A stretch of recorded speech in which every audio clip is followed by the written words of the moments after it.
여호수아 10장은 약속의 땅 남쪽 지역을 정복하는 내용입니다. 이스라엘이 여리고와 아이를 진멸했다는 소식이 약속의 땅에 울려 퍼졌습니다.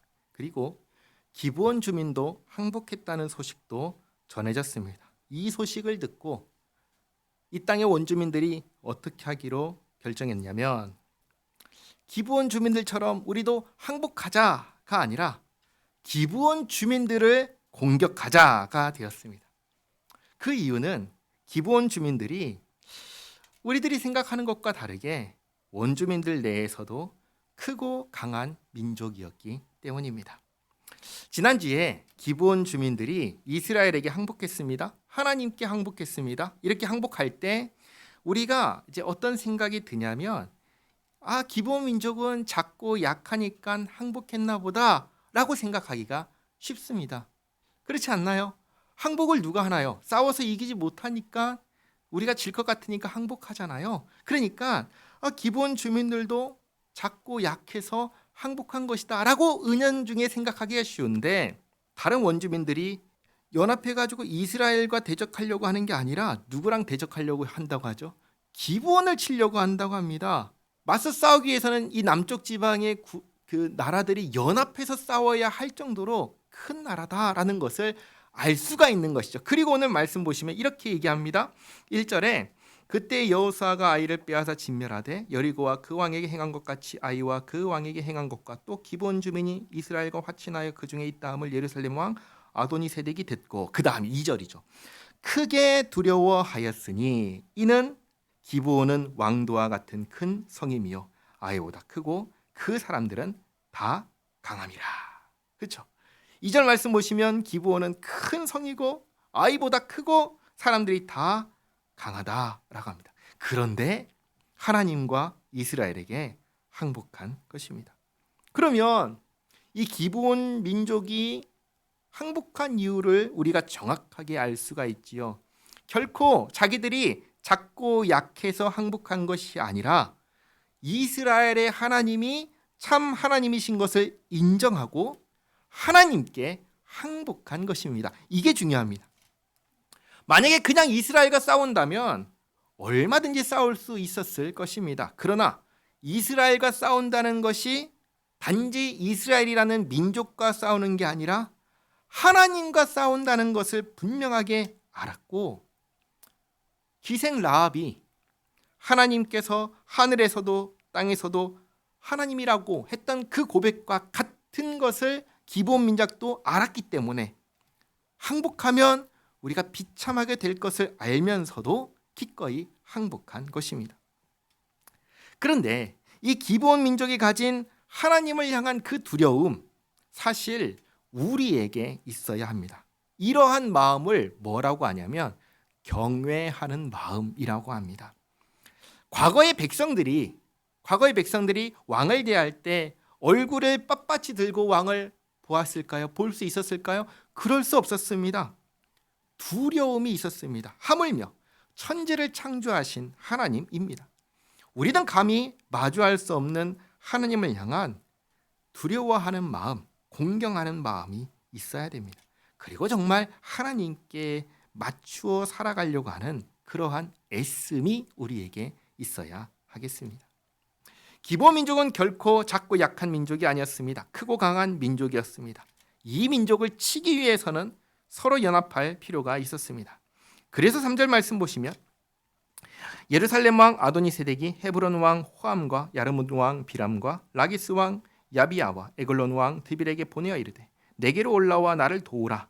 우리가 기브온을 치자. 이는 기브온이 여호수아와 이스라엘 자손과 더불어 화친하였음이니라 하매 아모리 족속의 5 왕들 곧 예루살렘 왕과 헤브론 왕과 야르문 왕과 라기스 왕과 에글론 왕이 함께 모여 자기들의 모든 군대를 거느리고 올라와 기브온에 대진하고 싸우니라. 자, 이제 나눠드린 종이 뒤를 한번 보실까요? 지도가 있습니다. 그렇죠? 네, 나눠드린 종이 뒤를 보시면 지도가 있습니다. 지도를 보시면 이제 빨간색으로 되어 있는 동그라미가 있을 겁니다. 빨간색 동그라미하고 이름이 있지요. 이들이 기브온을 치려고 하는 5 나라 왕들입니다. 5 나라 연합군이 기브온을 치러 진격합니다. 1번이라고 돼 있는 화살표가 그겁니다. 1번을 따라서 쭉 갑니다. 네, 그 숫자 4번 위에 동그라미가 있는데 이름이 없죠. 거기가 기브온입니다. 기브온을 향해서 쭉 올라갑니다. 그러니까 기브온 주민들이 급하게 이스라엘에게 도움을 구합니다. 그게 동그라미 2번입니다. 자, 본문의 6절 말씀. 기브온 사람들이 길갈 진영에 사람을 보내어 여호수아에게 전하되 당신의 종들 돕기를 더디하지 마시고 속히 우리에게 올라와 우리를 구하소서. 산지에 거주하는 아모리 사람의 왕들이 다 모여 우리를 치나이다 하매 여호수아가 모든 군사와 용사와 더불어 길갈에서 올라가니라. 여기 이제 지도를 보시면 동그라미 3번이 기브온 주민을 돕기 위해 출전한 여호수아의 군대입니다. 또 본문 보시면 8절에 그때 여호와께서 여호수아에게 이르시되 그들을 두려워하지 말라. 내가 그들을 내 손에 넘겨 주었으니 그들 중에서 한 사람도 너를 당할 자 없으리라 하신지라. 여호수아가 길갈에서 밤새도록 올라가 갑자기 그들에게 이르니 여호와께서 그들을 이스라엘 앞에서 패하게 하심으로 여호수아가 그들을 기브온에서 크게 살육하고, 이게 이제 4번인 것입니다. 여기에서 여호수아가 연합군을 크게 살육합니다. 그러자 이들이 이제 져서 도망가지요. 어디로 도망가냐면 베토론으로 도망갑니다. 5번이 바로 거기입니다. 베토론에서 아얄론 골짜기를 타고 아세가와 막게다까지 갑니다. 본문 보시면 10절에 베토론에 올라가는 비탈에서 추격하여 아세가와 막게다까지 이르니라. 그들이 이스라엘 앞에서 도망하여 베토론의 비탈에서 내려갈 때 여호와께서 하늘에서 큰 우박덩이를 아세가에 이르기까지 내리심에 그들이 죽었으니 이스라엘 자손의 칼에 죽은 자보다 우박에 죽은 자가 더 많았더라. 여호와께서 아모리 사람을 이스라엘 자손에게 넘겨주시던 날에 여호수아가 여호와께 아뢰어 이스라엘의 목전에서 이르되 태양아 너는 기브온 위에 머무르라. 달아 너도 아얄론 골짜기에서 그리할지어다 하매 태양이 머물고 달이 멈추기를 백성이 그 대적에게 원수를 갚기까지 하였느니라. 야살의 책에 태양이 중천에 머물러서 거의 종일토록 속히 내려가지 아니하였다고 기록되지 아니하였느냐. 여호와께서 사람의 목소리를 들으신 이 같은 날은 전에도 없었고 후에도 없었나니 이는 여호와께서 이스라엘을 위하여 싸우셨음이니라. 아멘. 자, 지도를 보시면 이제 5번에서 전투할 때 이제 엄청난 기적이 두 가지가 일어났습니다. 첫째는 뭐냐면 베토론 비탈에서 내려갈 때 하나님께서 우박을 내리셨습니다. 그런데 이 우박이 신기하게도 이스라엘 군대는 피해서 내렸습니다. 그래서 11절에 있는 것처럼 이스라엘 자손의 칼에 죽은 자보다 우박에 죽은 자가 더 많았습니다. 함께 있는데 같이 싸우는데 어떻게 이스라엘 자손은 맞지 않고 이들만 맞을 수 있을까요? 기적 같은 일이 일어난 것이죠. 그리고 둘째는 해와 달이 전쟁이 끝날 때까지 움직이지 않았습니다. 이것도 한번 생각해 보시기 바랍니다. 해와 달이 하늘에서 딱 멈췄다는 것은 이 지구의 공전과 자전이 멈췄다는 이야기와 같습니다. 우리 입장에서는 태양이 뜨고 지지만 실제로는 지구가 태양 주위를 이렇게 돌고 있잖아요. 이렇게 돌고 있는데 이 태양이 멈춘다라는 것은 지구가 태양 주위를 이렇게 돌다가 멈췄다는 얘기가 되는 거예요. 그러면 무슨 일이 일어날까요? 지구가 태양 주위를 이렇게 딱 돌다가 멈춰요. 그러면 무슨 일이 일어날까요? 우리가 자동차를 타면은 막 빠르게 팍 달리다가 갑자기 브레이크를 빡 밟으면 어떤 일이 일어나죠? 안에 있는 사람들이 튕겨져 나가죠. 똑같은 일이 일어난 겁니다. 지구가 태양 주위를 돌다가 딱 멈추면 지구 위에 있던 생물 모든 것이 다 튕겨져 나가는 거예요. 그래서 사람들이 이렇게 말합니다. 태양이 멈추는 일은 과학적으로 말이 안 된다. 그래서 많은 사람들이 하는 말이 과학의 근거에서 태양이 멈춘 이 사건은 실제로 일어난 일이 아니다라고 합니다. 그런데 우리 성경을 한번 잘 보시기 바랍니다. 성경은 과학적으로 말이 안 되는 일이 가득합니다. 가장 첫 번째 페이지에서부터 그렇습니다. 하나님께서 천지를 창조하셨다는 이야기는 과학적으로 말이 되는 이야기가 아닙니다. 과학은 진화를 이야기합니다. 그러나 성경은 하나님께서 모든 것을 창조하셨다고 합니다. 과학은 사람이 진화했다고 하지만 성경은 하나님께서 하나님의 형상대로 사람을 창조하셨다고 합니다. 뿐만 아니라 에덴 동산에서 뱀이 말을 했지요. 뱀이 말을 한 사건, 노아 시대의 홍수 사건, 애굽에서 나올 때 10가지 재앙을 내리신 사건, 홍해를 건넌 사건, 나귀도 말을 한 사건, 40년 동안 만나와 메추라기를 매일같이 먹은 사건, 반석에서 돌에서 물이 나온 사건, 40년 동안 옷도 신발도 헤어지지 않은 것, 요단강을 건널 때 언덕을 넘치던 물이 딱 끊긴 사건, 그리고 여리고 전쟁 때 여리고 성을 돌자 성벽이 무너진 사건 등 우리의 과학적 지식으로는 도무지 있을 수 없는 일이 일어났다고 성경은 이야기를 하고 있습니다. 뿐만 아니라 예수님께서 행하신 무수히 많은 기적들, 죽은 자를 살리시고 십자가에 못 박혀 죽으시고 3일 만에 부활하시고 그리고 하늘에 오르신 이 모든 일을 성경은 우리에게 가르쳐 주십니다. 그리고 또 성경이 무엇을 가르쳐 주시죠? 마지막 날에 누가 오시죠? 예수님께서 오신다고 가르쳐 주십니다. 그리고 그때 최후 심판이 있다고 하시고 죄인은 지옥에, 의인은 새하늘과 새 땅에 들어가게 될 거라고 성경은 가르쳐 주고 있습니다. 자, 한번 생각해 보시기 바랍니다. 이 모든 성경의 말씀들이 과학적으로 증명할 수 있는 내용인가요? 말이 되는 이야기일까요? 아니요, 그렇지 않습니다. 불가능한 일입니다. 어떻게 죽은 사람이 살아나고 하늘에 올랐다가 다시 오는 일이 일어날 수가 있습니까? 어떻게 그분이 오시면 온 세상이 다 끝나버리고 심판이 있다고 과학적으로 말할 수가 있습니까? 그리고 그 심판이 끝난 다음에는 이 세상이 온데간데 사라지고 새하늘과 새 땅이 펼쳐진다는 것을 과학적으로 어떻게 얘기를 할 수 있겠습니까? 그러니까 성경은 둘 중에 하나인 것입니다. 진짜거나 가짜거나입니다. 그리고 이것은 증명할 수가 없는 것입니다. 한번 보시기 바랍니다. 이스라엘 백성들이 홍해를 건넜습니다. 홍해를 건넌 당사자는 와, 하나님께서 우리를 이렇게 건너게 하셨다, 몸소 체험을 했습니다. 그런데 그 다음 세대는요, 그걸 경험할 수 있나요? 경험할 수가 없는 것이죠. 홍해를 건넌 당사자들도 내가 건넜어 라고 말은 해줄 수 있지만 이것을 경험하게 해줄 수 있나요? 없는 거예요. 예수님의 부활을 예수님의 제자들이 목격했습니다. 고린도 전서를 보면은 사도 바울이 예수님의 부활을 목격한 사람들의 명단을 쭉 나열을 하는데 거기에 포함되지 않은 사람들은 예수님의 부활 목격하지 못했습니다. 보지 못한 사람들한테 제자들이 할 수 있는 말은 뭘까요?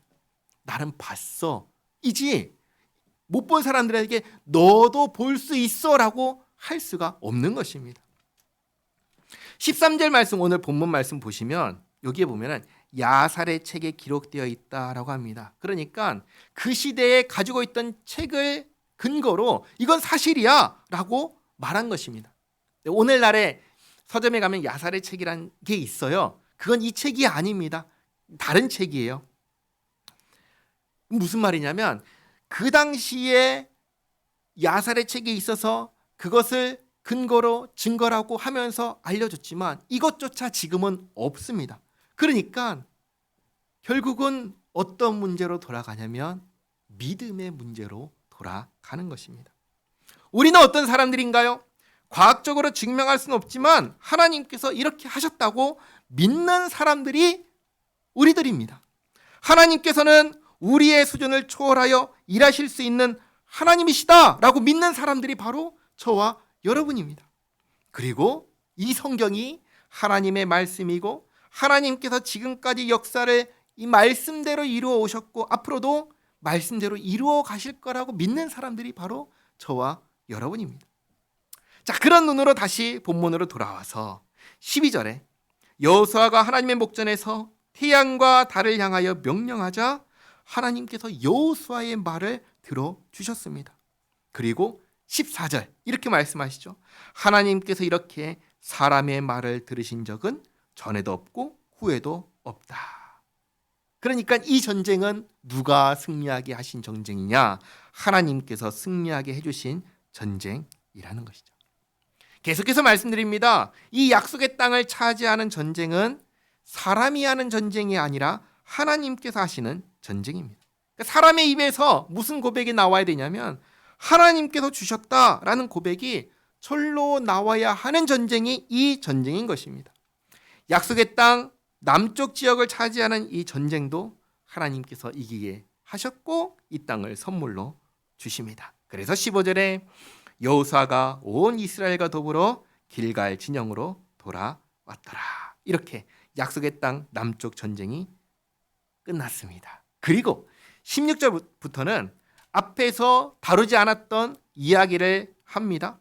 다섯 왕들을 처리하는 일과 그들이 다스리던 성읍을 차지하는 이야기입니다. 지도를 보시면 동그라미 6번입니다. 베토론, 아얄론 골짜기, 아세가 밑에 막게다라고 있죠. 거기 밑에 6이라고 동그라미가 있을 것입니다. 거기서부터 이제 다시 이야기를 하는 겁니다. 16절. 그 다섯 왕들이 도망하여 막게다의 굴에 숨었더니 어떤 사람이 여호수아에게 고하여 이르되 막게다의 굴에 그 다섯 왕들이 숨은 것을 발견하였나이다 하니 여호수아가 이르되 굴 어귀에 큰 돌을 굴려 막고 사람을 그 곁에 두어 그들을 지키게 하고 너희는 지체하지 말고 너희 대적의 뒤를 따라가 그 후군을 쳐서 그들이 자기들의 성읍에 들어가지 못하게 하라.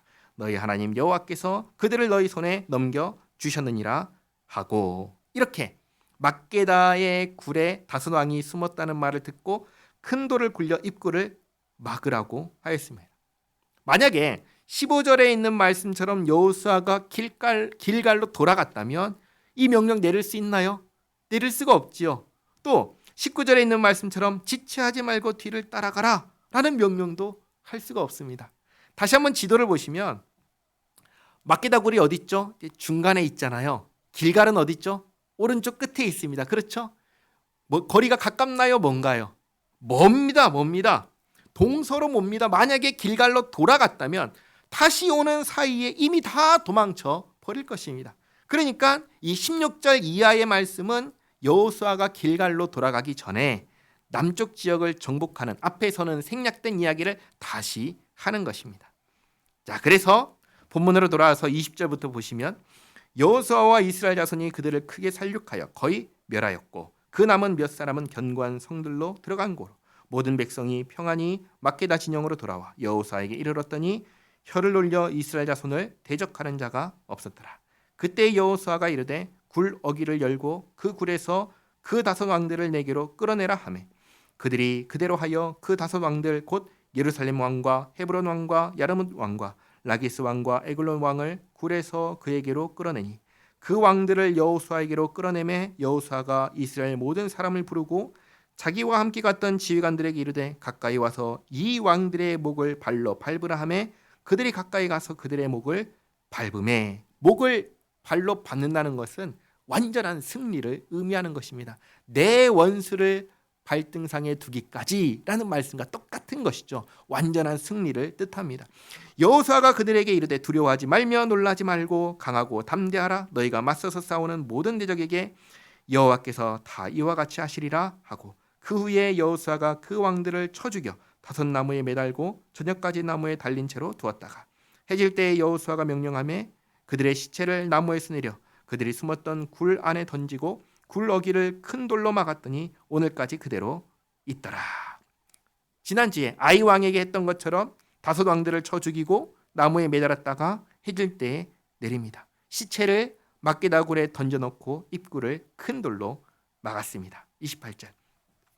그날에 여호수아가 막게다를 취하고 칼날로 그 성읍과 왕을 쳐서 그 성읍과 그 중에 있는 모든 사람을 진멸하여 바치고 한 사람도 남기지 아니하였으니 막게다 왕에게 행한 것이 여리고 왕에게 행한 것과 같았더라. 자, 그리고 나서 29절부터 39절까지 지도를 보시면 파란색 7번부터 12번까지 순서대로 림나, 라기스, 에글론, 헤브론, 드비를 이제 정복합니다. 자, 29절. 여호수아가 온 이스라엘과 더불어 막게다에서 림나로 나아가서 림나와 싸움에 여호와께서 또 그 성읍과 그 왕을 이스라엘 손에 붙이신지라. 칼날로 그 성읍과 그 중에 모든 사람을 쳐서 멸하여 한 사람도 남기지 아니하였으니 그 왕에게 행한 것이 여리고 왕에게 행한 것과 같았더라. 여호수아가 또 온 이스라엘과 더불어 림나에서 라기스로 나아가서 대진하고 싸우더니 여호와께서 라기스를 이스라엘 손에 넘겨 주신지라. 이튿날에 그 성읍을 점령하고 칼날로 그것과 그 안에 모든 사람을 쳐서 멸하였으니 림나에 행한 것과 같았더라. 그때에 게셀 왕 호람이 라기스를 도우려고 올라오므로 여호수아가 그와 그의 백성을 쳐서 한 사람도 남기지 아니하였더라. 지도를 보시면 이제 9번입니다. 9번. 게셀 왕 호람이 저 위에서 북서쪽이죠. 게셀에서 라기스를 도우려고 옵니다. 오지만 어떻게 되죠? 다 죽습니다. 그리고 34절 여호수아가 온 이스라엘과 더불어 라기스에서 에글론으로 나아가서 대진하고 싸워 그날에 그 성읍을 취하고 칼날로 그것을 쳐서 그 중에 있는 모든 사람을 당일에 진멸하여 바쳤으니 라기스의 행한 것과 같았더라. 여호수아가 또 온 이스라엘과 더불어 에글론에서 헤브론으로 올라가서 싸워 그 성읍을 점령하고 그것과 그 왕과 그 속한 성읍들과 그 중에 모든 사람을 칼날로 쳐서 하나도 남기지 아니하였으니 그 성읍들과 그 중에 모든 사람을 진멸하여 바친 것이 에글론에 행한 것과 같았더라. 여호수아가 온 이스라엘과 더불어 돌아와서 드빌에 이르러 싸워 그 성읍과 그 왕과 그 속한 성읍들을 점령하고 칼날로 그 성읍을 쳐서 그 안에 모든 사람을 진멸하여 바치고 하나도 남기지 아니하였으니 드빌과 그 왕에게 행한 것이 헤브론에 행한 것과 같았으며 림나와 그 왕에게 행한 것과 같았더라. 이렇게 림나, 라기스, 게셀, 에글론, 헤브론, 드빌까지 다 쳐서 이기고 여리고 성처럼 진멸하여 바쳤습니다. 40절.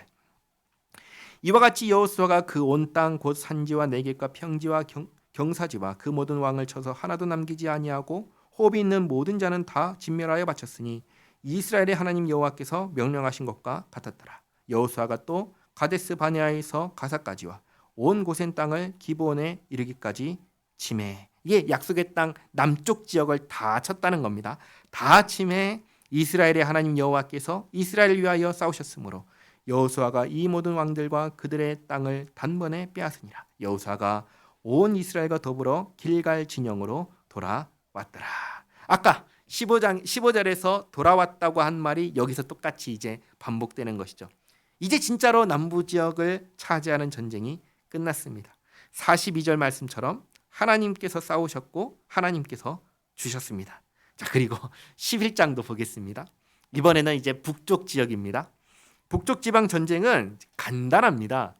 하솔 왕 야빈이 북쪽 지역 연합군의 대장이 됩니다. 메론 물가라는 곳에서 이스라엘과 싸우는데 이 싸움도 누가 하시냐면 하나님께서 싸우십니다. 그래서 하나님께서 이기게 하시고 북쪽 지역을 이스라엘에게 주십니다. 1절 말씀 보겠습니다. 하솔 왕 야빈이 이 소식을 듣고 마돈 왕 요밥과 시므론 왕과 악삽 왕과 및 북쪽 산지와 긴네롯이 어디냐면 갈릴리 바다를 말합니다. 갈릴리 바다 그리고 남쪽 아라바와 평지와 서쪽 돌의 높은 곳에 있는 왕들과 동쪽과 서쪽의 가나안 족속과 아모리 족속과 헷 족속과 브리스 족속과 산지의 여부스 족속과 미스바 땅 헤르몬 산 아래 히위 족속에게 사람을 보내매. 이 많죠. 이게 한마디로 말하면 이겁니다. 하솔 왕이 북쪽에 있는 족속들을 전부 다 소집했다라는 것입니다. 4절에 그들이 그 모든 군대를 거느리고 나왔으니 백성이 많아 해변에 수많은 모래 같고 말과 병거도 심히 많았으며 이 왕들이 모두 모여 나와서 이스라엘과 싸우려고 메론 물가에 함께 쳤더라. 그러니까 이게 총력전입니다.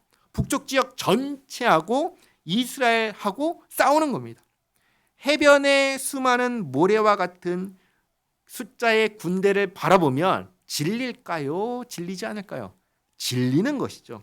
그래서 그 숫자를 보며 두려워하는 여호수아에게 하나님께서 하시는 말씀이 6절입니다.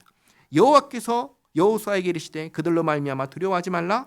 내일 이맘때에 내가 그들을 이스라엘 앞에 넘겨주어 몰살시키리니 너는 그들의 말 뒷발에 힘줄을 끊고 그들의 병거를 불사르라 하시니라.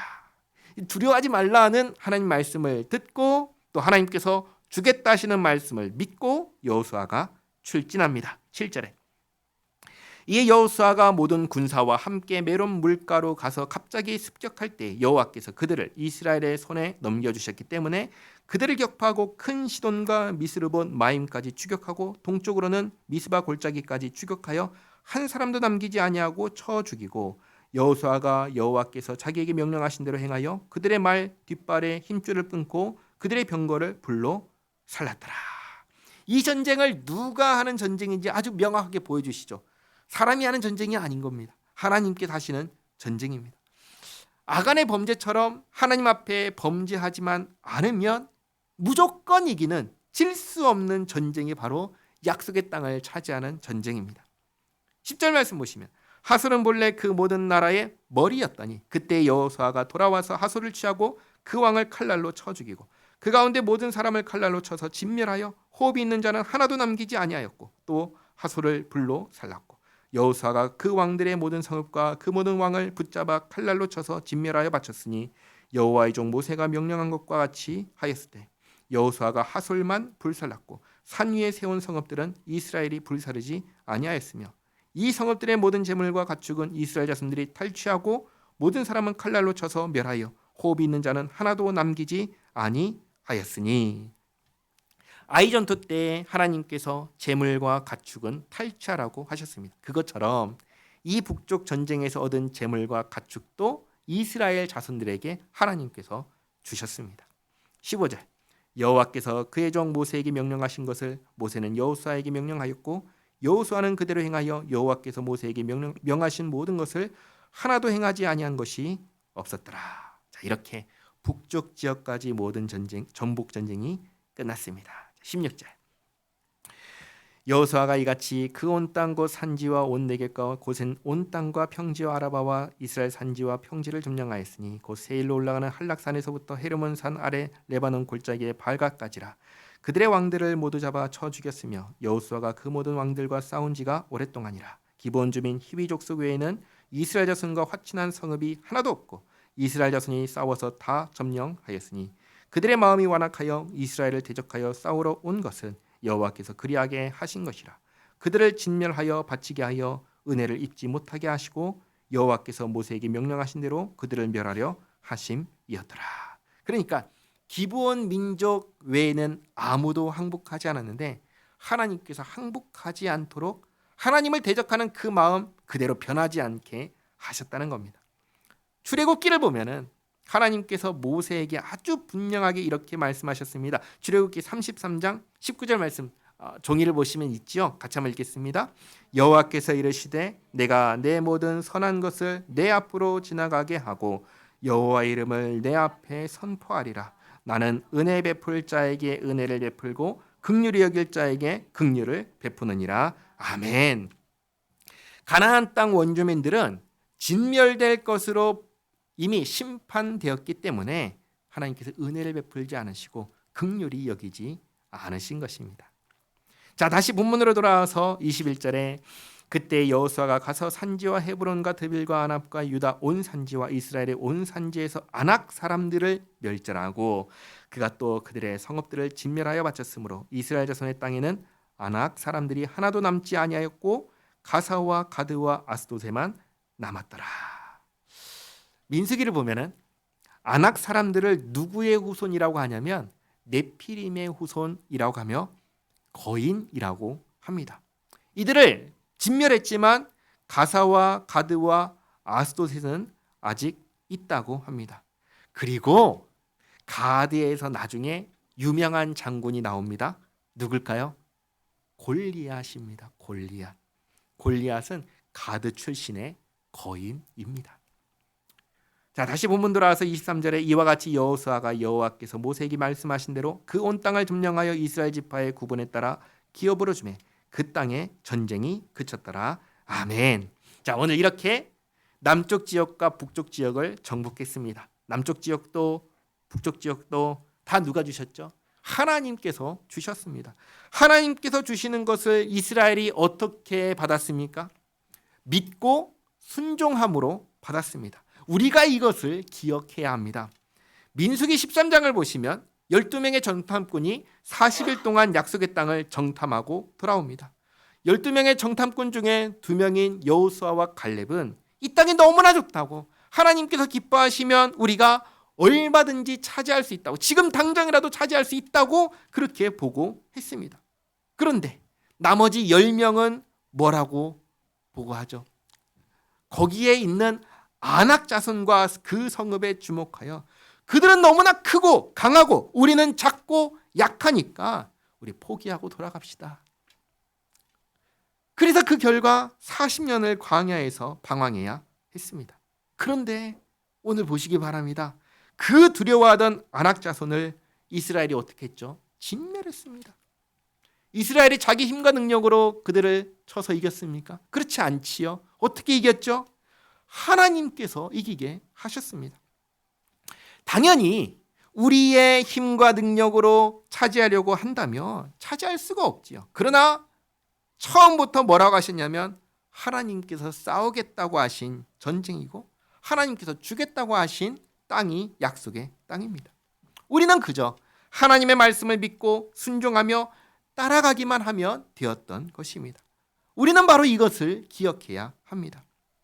첫사람 아담이 살던 에덴 동산도 누가 준비해 주신 거죠? 하나님께서 준비해 주신 겁니다. 약속의 땅도 하나님께서 주시는 겁니다. 그러면 우리가 마지막에 들어갈 새하늘과 새 땅은 누가 주시는 거죠? 하나님께서 주시는 겁니다. 그럼 우리는 어떻게 받습니까? 믿음으로 받는 겁니다. 믿음으로 받고 순종하며 들어가는 겁니다. 이 사실을 잊지 마시기 바랍니다. 기도하겠습니다. 하나님 감사합니다. 오늘 약속의 땅 남쪽 지역과 북쪽 지역을 정복하는 전쟁을 보았습니다. 참으로 이 땅은 주님께서 선물로 주시는 땅이기에 이 전쟁도 저희가 하는 것이 아니라 주님께서 주관하시는 전쟁임을 보았습니다. 그렇다고 저희가 가만히 손 놓고 있어도 되는 게 아니라 주님께서 앞서가시면 그 뒤를 믿음으로 따라가야 한다는 사실을 깨닫습니다. 주님 명령에 순종해야 한다는 사실도 깨닫습니다. 그렇게 주님을 믿고 순종하며 따라갈 때 주님 주시는 땅에 들어가게 되고 주님 주시는 복을 받고 누리게 됨을 깨닫습니다. 하나님, 저희가 주님 말씀에 늘 순종하며 살게 하옵소서. 저희의 삶 가운데 역사하시는 주님의 일하심을 보게 하옵소서. 저희의 발걸음을 인도하여 주시고 마침내 주님의 안식에 들어가게 하시는 그 크신 구원의 은혜를 누리게 하옵소서. 예수님의 이름으로 기도하옵나이다. 아멘.